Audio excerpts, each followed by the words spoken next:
here's the thing. Little sort of side note here. And the reason you want to verify that something is real when you sell it, because if you knowingly sell fake crap, you are a piece of crap.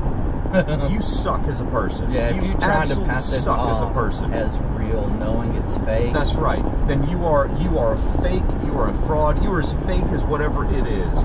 And you give us a bad name. That's right. Yeah, it becomes harder to do this.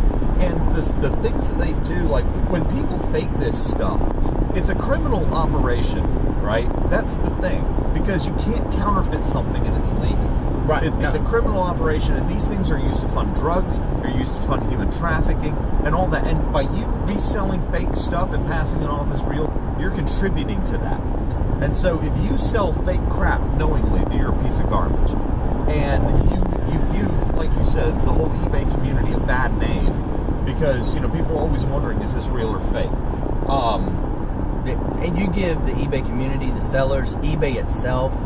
I mean, it used to be eBay had a bad name because of it was known as a fake place, you know? That's right, yeah. The place to get fakes. You can't get a good one on there because they're all fake. Oh, yeah. I mean, but it got over that hump years ago. Yeah. And we don't want to put it back in that position. Well, that's the thing. You hear people say, you know, you'll buy something on eBay, because more than likely if you're selling on eBay, you're also buying on eBay.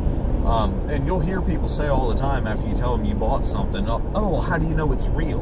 Oh, That's my favorite. How do you know it's real?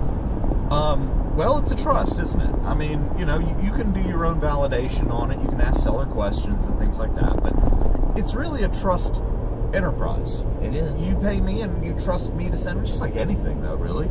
And as soon as you sell something fake, they will blacklist you, probably give you negative remarks, and let me tell you, block you. That's and then when we try to sell a real Lacoste, they have that in the back of their mind. Well, I hope this guy's not going to sell me a fake, just like that other guy did. That's right. And that makes it look bad for all of us.